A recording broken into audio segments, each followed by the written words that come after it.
So B12 அப்படின்றது இன்னைக்கு injections வரைக்கும் போட்டுக்கிறாங்கன்றது சொல்றீங்க. இந்த இன்ஜெக்ஷன் மாத்திரைகள் இல்லாம உணவு வகை மூலமாவே நம்ம B12 இன்க்ரீஸ் பண்ணலாம் அப்படின்னா என்ன மாதிரியான உணவு வகைகள் எடுக்கலாம்? அதாவது இந்த ட்ரை ஃப்ரூட்ஸ் கண்டிப்பாக அதில் வந்து பேரிச்சம்பழம் எப்படி எடுக்கணும் இது பார்த்தீங்கன்னா இந்த B12 ஃபஸ்ட்டு ஸ்டார்டிங் பண்ணும்போது இந்த ஸ்கின்னில் காட்டணும் சொன்னோம்ல அந்த விட்டிலிக்கோலம் அங்கேருந்து ஆரம்பிக்கிறது தான்.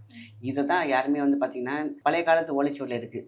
அதாவது 10 பேரிச்சம்பழம் கருப்பு பேரிச்சம்பழம் எடுத்தாகணும். 10 எப்படி சார் சாப்பிட்றது? அதுக்கு பயந்துட்டு போய் சாப்பிட மாட்டாங்க. அதை பிரிக்கணும். காலையில் 2 அது பிஃபோர் ஃபுட் ஆஃப்டர் ஃபுட் காலையில் 2 கருப்பு டேட்ஸ் ஓகேங்களா.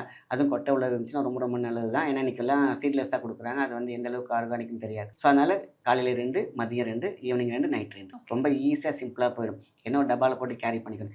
இப்படி ஒரு 48 டேஸ் எடுத்தாங்க அப்படின்னு கேட்டிங்கன்னா ஜென்மாந்திரத்துக்கும் அவங்களுக்கு B12 குறையவே குறையாது. இது ஒன்று. அடுத்தது வந்து பார்த்திங்கன்னா நம்ம முருங்கா. இந்த முருங்கானா இப்போ இன்றைக்கி முருங்கான்னு சொன்னால் தான் தெரியுது. முருங்கைக்கீரை தான் அது. முருங்கைக்கீரை சமூலம் அப்படின்னு சொல்லுவாங்க.